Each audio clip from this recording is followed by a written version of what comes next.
Greetings, everyone. Welcome to the LiftAffect podcast. I am your host, Matt McNeil, founder, clinical director, and director of human performance at LiftAffect, where we assist professional pilots with maintaining better mental health and optimizing their mental skills.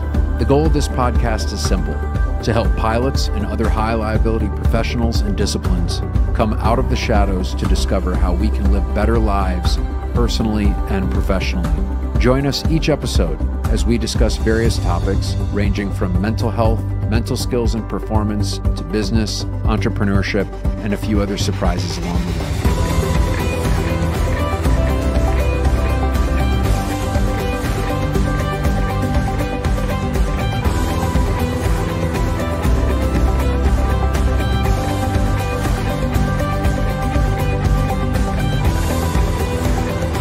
Welcome, ladies and gentlemen, to another episode of the LiftAffect podcast. I'm your host, Karl Keller, and I have with me, as always, the force of nature himself, Matt McNeil. How you doing, buddy? The guy with the big nose. Oh, yeah. Yeah. You know, I cannot argue genetic, with the truth. Man. It's genetic, you know. It's that big Irish, Italian. A lot of baseballs hit that nose. It's broken many, many times. People think I played hockey. It's like, no, it was baseball. Well, dude, it sounds like in our kind of our warm up to the podcast that you've had a kind of a challenging couple of days with some things and kind of almost a little bit of the past coming up. How you feeling? I'm feeling good. I without getting too much into stuff, I mean, we all go through stuff, and people, it's funny when I'll tell, people I work with and stuff, they'll be like, how you doing? And I usually answer, oh, I'm not doing so great. And then they're like, really? You're not doing good? Well, no, man, I'm affected by things. Just because I'm a psychotherapist and a human factors guy and a performance coach doesn't mean that I don't have days that are where I struggle. I get super activated, So, my God, are you telling me you're human? Well, I have feelings. It's kind of weird, right? I mean, yeah. So some days are challenging. So I've had a couple challenging days, but it's just an opportunity to work through, just keep working through the stuff, work through my stuff. And, it's self-development and working on yourself and trying to improve your life isn't a destination. It's a process. It doesn't end. You're always going to have to keep moving forward. And some days you're going to get knocked back. We were thinking about talking about something else today, but after we chatted about what you were talking about, I made the comment to you, and I know this is just a personal opinion. It's not scientific by any stretch. I've always said everything that's happened has kind of prepared you for what's to come. And sometimes what you plan and what you think your life is going to do, and how you said, this is the winding path that's going to get me to my end point. It doesn't quite always work out that way. So like strategies, you always say, you got to have a plan, but as we've known, it doesn't always work out the way you think it does. And I guess my question to you is, what do you think about people that say, oh, I know where I'm going to go. I know I'm going to do, I know how I'm going to do it. And then they don't get there, or it takes a turn. Why not? Yeah. Why do they not do there? And this is when Karl, you and I were talking before in this sort of little pre-show. One of the things I had shared with Karl is I get a lot of questions from people like, man, you should go back to the airlines. The airlines it's crazy right now. And you could, I have decent opportunities, certainly with what I do to be able to do things at the airlines, and I should go fly, and you can go, and I officially left in January of 2021. Is when I rescinded my seniority. January 10th, actually, I rescinded my seniority. It's funny, I actually did it live on a podcast for somebody else's show. And it never got aired because I don't know what happened with this podcast. He stopped doing it, but but so you never did then. It did. Well, it's recorded somewhere. You can see me rescinding a seniority number, what that looks like. And he's like, going, okay, how do you feel? What does it feel like? It was like processing real time. It was kind of a cool experiment. But, there's like choices, lots of choices. And my life has been windy as F. I mean, it's crazy what I've done and sometimes had to do. And also just the crazy choices I've made. Has been nothing but windy and esoteric, and illustrious. Like I've had an illustrious career so far, and I think it's allowed me to kind of do the work that I'm doing now. But there's always temptation, and there's always of like looking at the financial picture and this and that, and how do you strategically make moves. And one of the things I said to Karl, he said, let's talk about this. We had another topic that's been on the books that we really need to discuss. And I said, no, I want to talk about strategy because I'm in this process. So I just reflect on my process. And this is what I see with my clients, 100% with my coaching clients, but in psychotherapy is we have this over-reliance on strategic thinking, on strategy. So let me give you an example. And before you say that, everybody, whether they realize it or not, they may not call it a strategy, but everybody goes through this because they always forward project where they want to be, what they're going to do. Yep. And then when, how do you deal with those obstacles that you weren't prepared for? Right. Type stuff. So this is even though you're talking about you and stuff. Yeah. This applies to everybody. I am. And so I think to go back to what, people say, oh, you suffer from, it's like, well, of course I do. Like the reason I can work with clients successfully is because I've gone through the same shit many times, or, and it comes and goes, with when things flare up and when they don't. So, but let me just talk about strategy for a second. We have an over-reliance on strategy. So I'm going to use a benign example to make the point rather than getting it too like complicated. So here's a benign example. Weight loss. People want to lose weight or get in shape, but we'll go with weight loss for now. There's a insane number of diets that are out there that are FDA approved. Like I forget, it's something like 70,000. I mean, it'll blow your mind. Don't quote me. I don't have the data in front of me. This is off the cuff, right? Which is the way I like to do it. Drives Karl nuts because you never know what's going to happen. But like, there's an insane number of diets, marketed, popular diets. It's a crazy number. And the industry is like a $7 billion a year industry, dieting. And you know what the success rate is of dieting? It's like nothing. Yeah. Single digits of whether it's successful. And yet people keep going for the next diet. I got to do paleo. I got to do Weight Watchers. I got to do the Jenny Craig diet. I got to do the South Beach diet. I got to do the paleo, vegan, pegan, whatever it is, like all these different diets.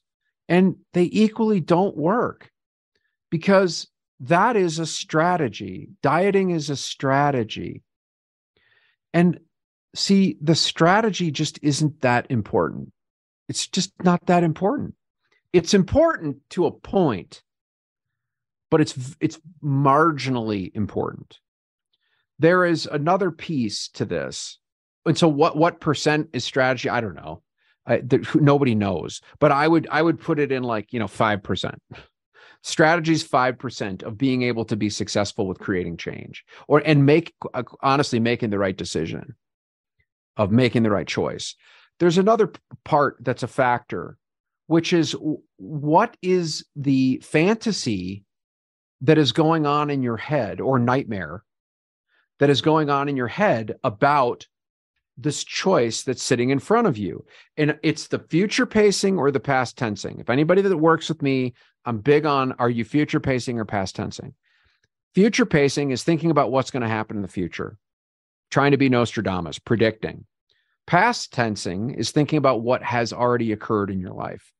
And the reality is that, yes, we learn from those experiences, and we do have to plan, and we have to be somewhat strategic about what we choose to do and how that's going to impact our future. But the reality is that your life doesn't occur in the future and it doesn't occur in the past. It did. It's in the moment. It's right now is where your life actually exists. So that's what the difference between future focusing or past tensing and what some of the problems with it. Second, our memory of the past and our memory of, and our ability to predict the future is shite at best. It's terrible. And when we think about the future, this is the catastrophic stuff. We're getting right, circling back into catastrophic thinking.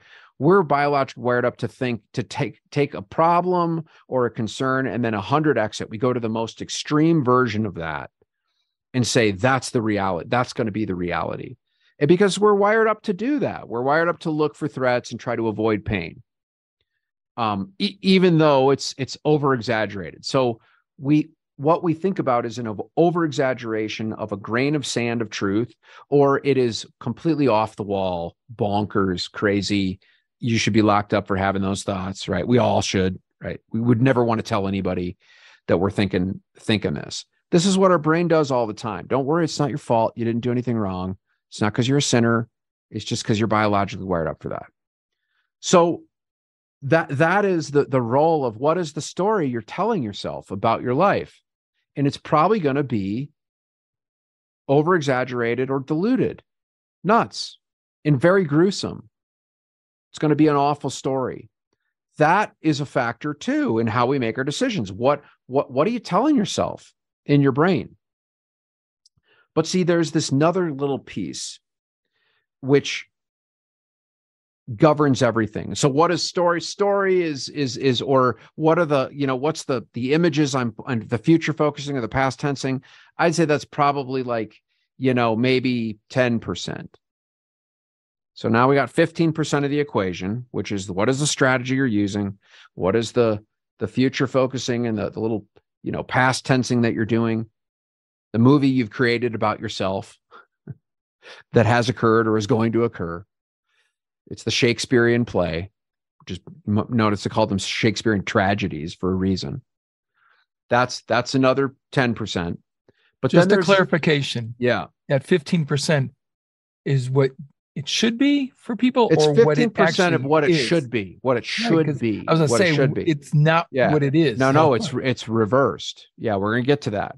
It should be about 15%. So we're at, or it should be 10%. So we're at 15%, which gives us, we're at what, 85%, right? There's this other 85% that this is to successfully make a decision. The 85% is, so go back to dieting for a second. So the strategy is I'm going to use this diet. And what we do is we think that's 99% of how to get there.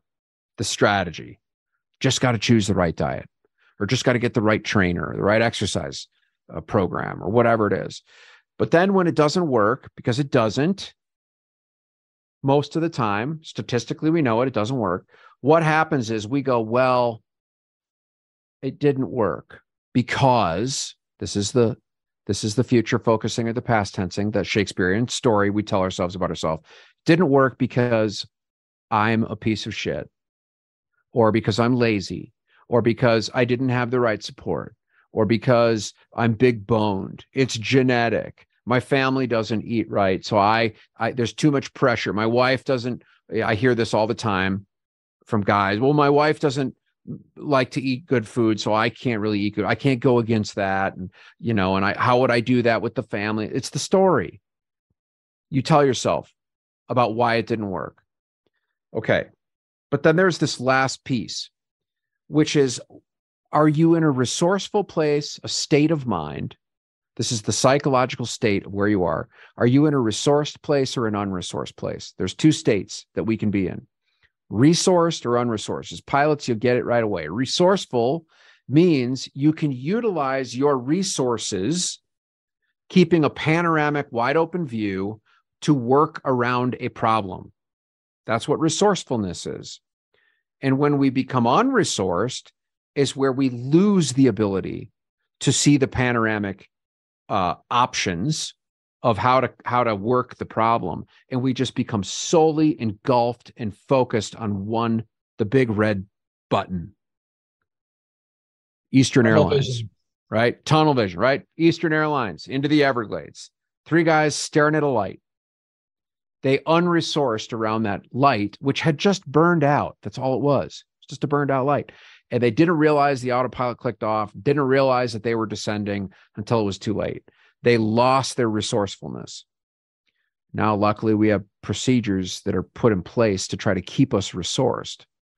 But that in our life, it's the same thing. That is the state of mind you are in. Are you resourced or unresourced? And what happens is when we get afraid, we 10x it. Remember, we go 100x, and we go, oh my God, where's the tiger? It's trying to eat me. I've got to find it so I can neutralize that noxious stimulus. I can run, or I can try to fight, or I can try to freeze. Right? It's biological. We biologically unresource around this stuff. So in relation to the diet. So in relation to the diet is like the tunnel vision's on the diet and going, it's not, I didn't fail. The diet failed me. So I've just got to find a better diet. I've got to find a better strategy. That's the strategy. But if your state of mind is not correct, if you're unresourced, if you're in a place of fear and anger, which are the 2 emotions that rock us and lead us to unresourcefulness immediately as a species, as a community, as a world. I mean, those 2 emotions create all of the problems in our world, is fear and anger, because we unresource. And what happens when we unresource? We make shitty decisions. That's the problem. So if you start out of the gate unresourced, the story you're going to tell yourself is shit, and the strategy you're going to use isn't going to be effective. Now, look, it's not to say if your strategy for losing weight is to eat, 5 chocolate bars every day, it doesn't matter whether the story you tell yourself is a good one and you're in a resourceful place, you're not going to lose the weight. I mean, you have to choose the right strategy. But it's like the last piece in the puzzle. It's the last piece in the puzzle. It's the one, let's make it even as 1% is the strategy. It's the tip of the spear. You need the right strategy. But if the story you're telling yourself is I'm big boned, I can't do this, there's too many, right? You're screwed. And if you're in a place of fear where your resourcefulness is just shut down and you're tunnel visioned, you're hosed from the beginning right out the gate. And what we think strategy is 95%, and maybe what we tell ourselves is 4%, and then my mindset or my focus is just incidental. It's incidental. It's reversed. It's the other way. It's all mindset. So, okay, let me get back to myself. And when I got rocked with something, I'm not going to get into it, but I got rocked and I started going down the rabbit hole of trying to look at strategy. Okay, what's the strategy? What's the strategy? What's the strategy? And then what is the story? What's the story I'm telling myself, which is, fear-based. And so how did I get myself out of it? It's like I reverse engineered it. It's like, okay, wait a minute, get resourceful. And so a good way to get resourceful. So how do you resource? One is, this is the most important thing. Know what is the ultimate game you're playing in the situation, right? It was like, stop, time out. What am I trying to achieve? What am I trying to do with my life? What is the game I'm actually playing? And then you realize, oh, well, that little thing that activated me isn't even the game I'm trying to play. It has nothing to do with the game I'm playing. That was hugely corrective in the moment, hugely corrective for me. And look, I go through this. We all go through this all the time. We live in a complicated world, and we've got biology we're fighting against. And so what I'm trying to give you, the listener, is just a tactic to be able to deploy when you find yourself getting really wrapped around the axle about something. So figure out a way to open up the aperture, Because when we get afraid, we tunnel vision. And I got activated and I tunnel vision. I was like, okay, solely focused, like looking through the microscope. Okay, where's the problem? This is the problem. What's going on? And it was like, no, stop. I got to open up the aperture, the camera aperture. So aperture is what opens and closes the lens of a camera. If you zoom in on your iPhone, if you pinch out, right, that zooms in. And when you squeeze in, that zooms out. That opens the aperture. So the aperture is can you get more of a panoramic landscape of where you're at? So yes, there may be a problem. There may be a little red light that's going ding, ding, ding, but it's not the only thing. The whole panel is not lit up. It's one button. And so, yes, there is a problem, but there's a lot more that's right than wrong.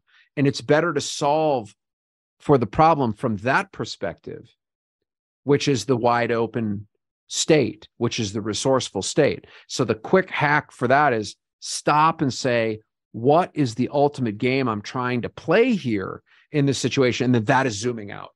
That's the zoom out. Does that make sense, Karl? Is that right? That's a quick way to zoom out. Yeah, I mean, I was thinking about some of the things you were talking about, but I totally agree with what you're saying.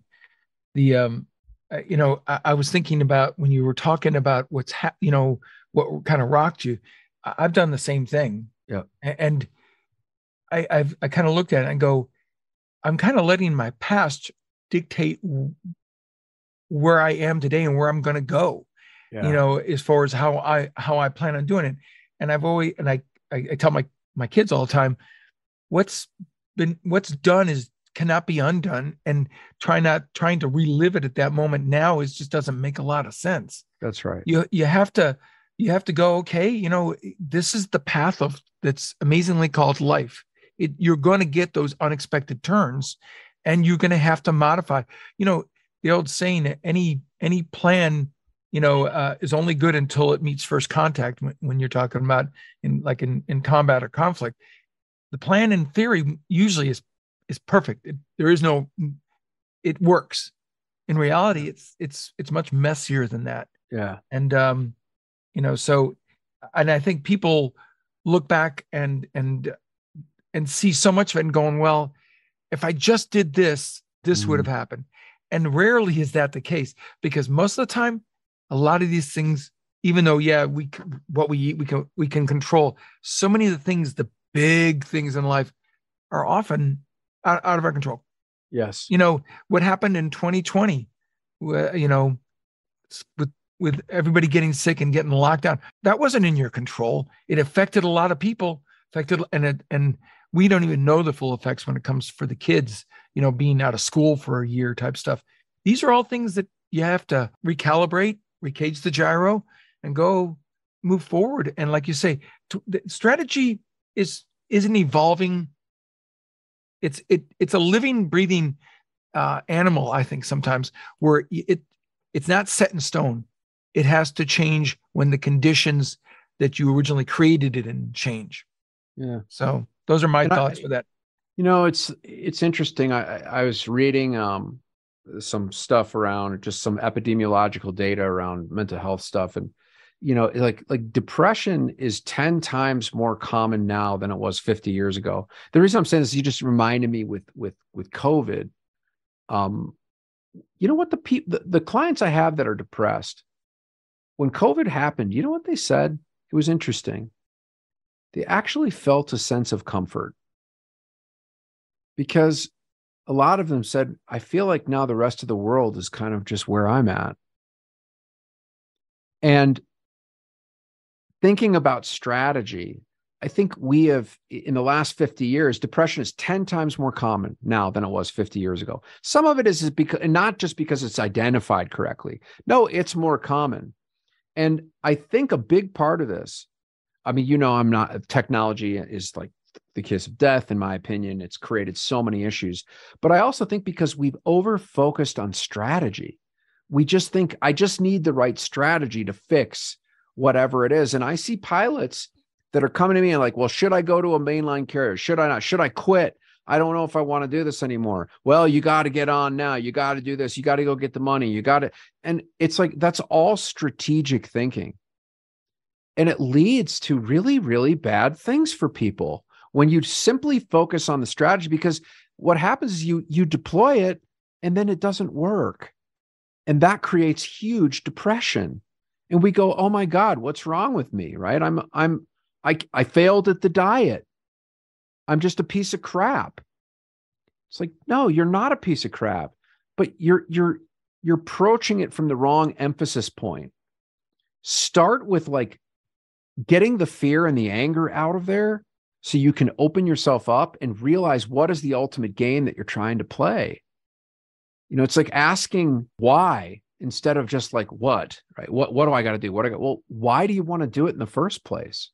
Strategy is just not that important. Yes, it's got some importance, but it's so minimally important. It's laughable. And, you know, that's why it's like, which diet should I do? Just choose one. Seriously, it doesn't matter. Yeah, you might, you want to choose one that's best for your ecosystem or whatever. But at the end of the day, it's like you can choose one and it'll work as long as you're in the right, you're approaching it from a resourced place and you're aware of the crappy stories you're telling yourself and just realizing they're nothing more than stories. They're not real. Stories aren't real. They're stories. And, you can, just an awareness that, oh, that's what I'm telling myself is corrective. I'm not even telling you to tell yourself a better story. Some people say, well, if you can choose a shitty one, choose a good one, right? That'll give you more propulsion. Yeah, I think that's true, but I don't even think that's required. I think just being aware that you're in a very, you're telling yourself a nightmare story, that's corrective in and of itself, because why? It pulls you out of the story. And guess where it pulls you? It pulls you out of the future tensing, out of the past tensing, and pulls you into the moment, which is the only thing that actually exists. And the moment's vitally important because what you do in this moment largely determines what the outcome is going to be. The way you participate in the process is going to determine largely what the outcome. And guess what? Some of the outcome is unpredictable. Nobody could have predicted. Nobody can predict furloughs or COVID or crashes or this or that. I mean, there's some level of predictability with certain things, but life is unpredictable. And that's just the game that we get to play. That's the gift that we get to have if you're willing to open yourself up to see it that way. I got to tell you, first of all, I'm going to have to find a new diet. You totally blew the Hershey diet out of the water. Damn it. I thought I'd found a winner with that one. So thanks a lot, buddy. Sorry, man. Sorry to burst the bubble. Yeah. Just another one. Just another one down the drain. Yeah. I tell you what, it's littered behind me. I haven't figured out how to make that diet work. And this is slightly off, but I think still relevant. And that is, when I was younger, everybody said, well, what do you want to do? Well, I want to make X million dollars. I want to have this kind of house. I want to live here. I want to have this. You kind of create the picture of your perfect life. And like, life is messy and it has not panned out the way I thought it would. Yeah. But I will tell you that although finances are challenging right now, among other things, I feel like I'm one of the richest men in the world. For me, I have a wife who loves me. We're about to celebrate 22 years of marriage. I've got 5 kids that are healthy. Well, some have challenges in certain things, but when I look at those things, the advice I give my children are, because we're all social creatures. Yeah. I tell them, I hope you find someone that you love and care about, that respects you and that you respect, and that you find something that gives you happiness and feels rewarding. All the rest of the stuff are just kind of accessories. They're material things that, and we get wrapped up in those things, I think, and that takes our focus off of what the true importance of life is. So totally agree, man. I totally agree. It's not easy. It's sticky. We all go through it. And it's not about, reaching a destination where you're done. The work always goes on. There's always going to be things that come up. And I think it's just having an algorithm to be able to say, okay, if this, then that. If this comes up, this is what I'm going to do. I hope that you can write this into your algorithm a little bit of, all right, when I start to feel really activated around something that comes up, let me see if I can open myself up a little bit first, right? Get my state correct. Let me see if I can identify what's the story I'm telling myself around this. And is that really true? And then let me pick a strategy that's going to be, that's going to work for me. And it's just not that big of a deal with the strategy. I hope that helps. I don't know. I just felt compelled to talk about that today. Well, because I can relate to it. Ever since I've known you, one of the things that you've always talked about is the concept of being present. Yep. And so this, you live those comments. We're all human and we have those moments. And it's like when you were talking about, when you're saying, think about your senses and your mind starts wandering, and then when you notice it's wandering, bring it back. Same thing here. You're going to wander. You're going to look at, oh my God, what's happened in the past, or I want what's happened. I want this to be in the future. You got to bring yourself back to now. And what are you doing now? Because the one thing that I can tell you for certainty is that the future is not guaranteed. What's guaranteed is what's going on right now. And for the most part, I think there are exceptions, but I think for most of us, we create a much worse scenario than what's really going on in reality. And no doubt, man. 100% we do, especially in very developed nations. Yeah, these are first world problems in many cases. Very much so. But and it's not to say real stuff doesn't happen. It does. I mean, it really does happen. It still affects you. Still affects you. Yeah. And you just, like you say, you've got to find tools and ways to kind of get yourself out of that rut or get yourself out of that line of thinking when it happens. Yes. And this is more like the epiphany time sometimes, where I don't know what I don't know, but now that I know it, now I can start taking advantage of, as you said, the resources that are out there that are usually always out there. We just have chosen or have gotten so tunnel vision focused that we don't see them when they're there all the way, just waiting to be used. Yeah.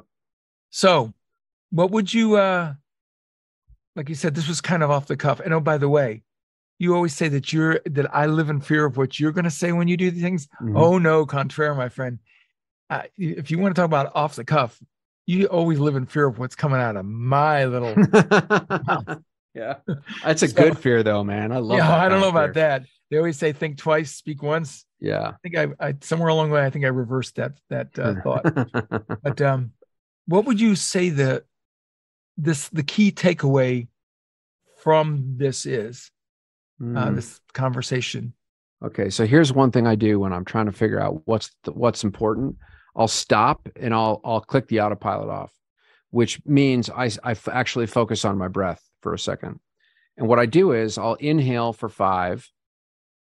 I will hold it for 1 and I'll exhale for 7.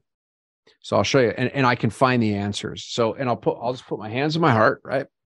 Because your heart is what pumps the blood. That's the engine. And I'll try this. So I'm going to inhale for 5, hold for 1, and then exhale out my nose for 7.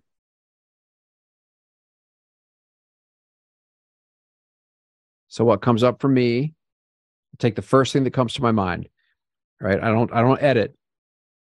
The first thing that comes to my mind about what's most important is know the game you're playing. That's what I'm taking out of this. Ask the highest quality question when you find yourself in a very low quality state, which is fear. What is the ultimate game I'm trying to play? And it instantly starts to refocus the chaotic activation. It goes, okay, is this even relevant to the game I'm trying to play? Sometimes it might be very relevant, but most of the time I find that the distraction, and this is the distraction world we live in, it deceives you into thinking it's important. And unless you've got an algorithm to figure out what's important, you're going to think everything's important. And so asking that question is, what is the game I'm actually trying to play here? What's the ultimate game? You'll find that a lot of that crap just goes away. You're like, this isn't even relevant to what I'm trying to do. That's my one thing. That's what I took away from today. Maybe you will too. For me, it has a very calming, de-escalating kind of effect.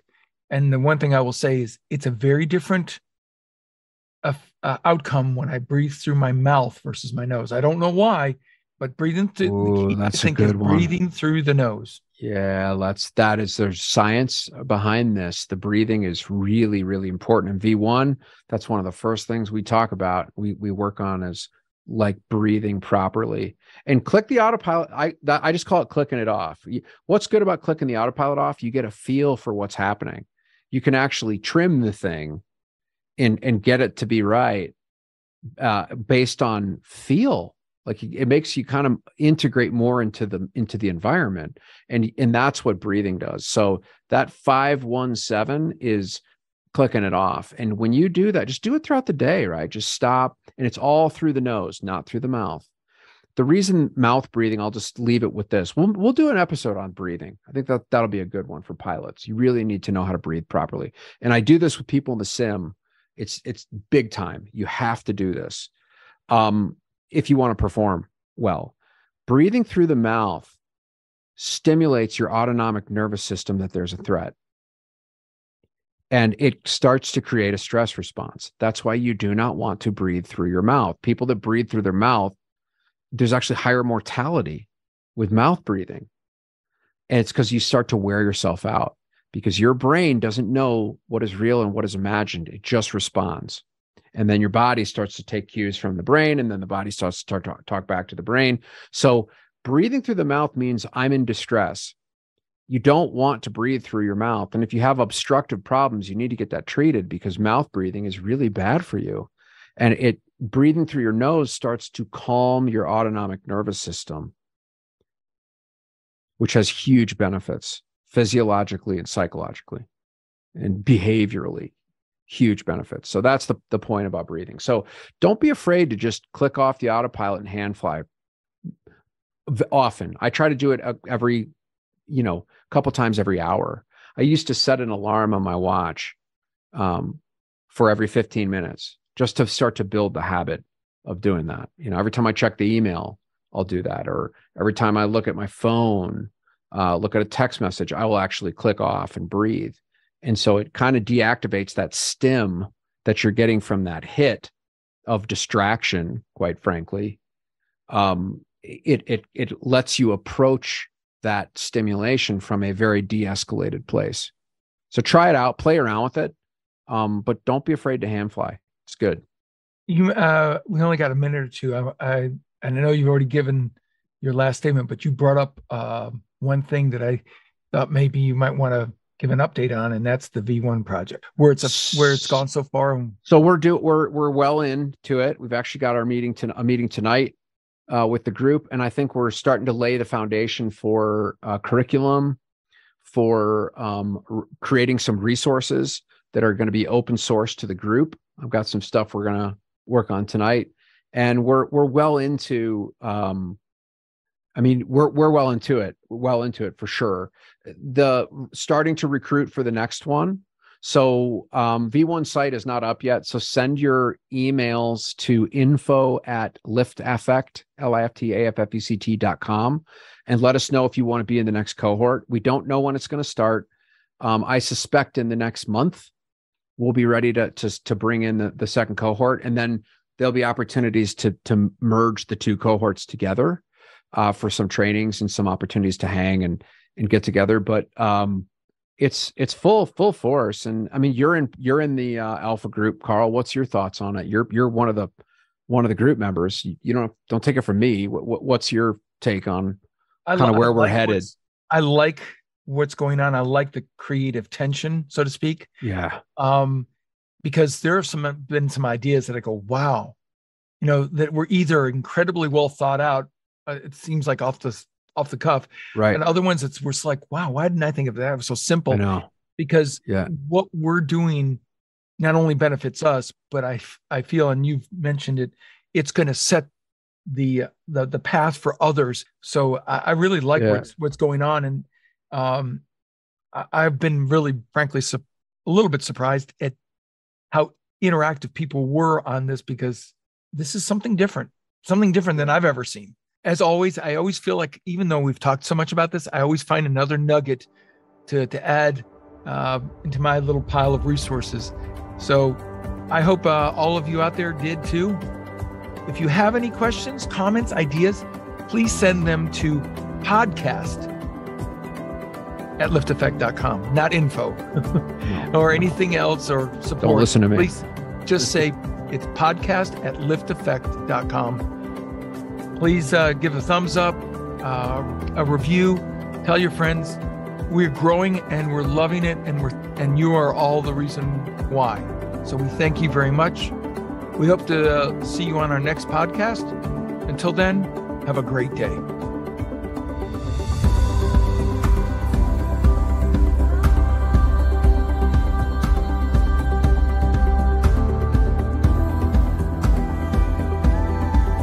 Thank you for listening to this week's episode of the LiftAffect podcast. If you want to dive deeper into this episode and every episode, go to our website, LiftAffect.com/podcast. If you're enjoying the show, we would love it if you'd follow us on Spotify and rate, review, and subscribe on Apple Podcasts. We really appreciate your support. You can find me on Facebook, Instagram, and LinkedIn, all with the ID Matthew McNeil. This show is brought to you by LiftAffect, a clinical mental health and consulting company that assists air carriers, corporate flight departments, pilot unions, and commercial pilots by providing comprehensive psychotherapy and mental skills coaching services to pilots with mental health and mental performance-related issues. Visit LiftAffect.com, that's LiftAffect.com, to book your free consultation. And finally, this podcast is for general informational purposes only. It does not constitute the practice of counseling, psychotherapy, medicine, or any other healthcare service, including the giving of medical advice. No therapeutic or provider-patient relationship is formed. The use of this information and any materials linked to this podcast is at the user's own risk. The content of this podcast is not intended to be a substitute for professional psychological advice, diagnosis, or treatment. Users should not disregard or delay in obtaining advice for any psychological or medical condition they have, and they should seek the assistance of their healthcare professionals for any such conditions. Thanks for tuning in, and we'll see you next time on the LiftAffect podcast.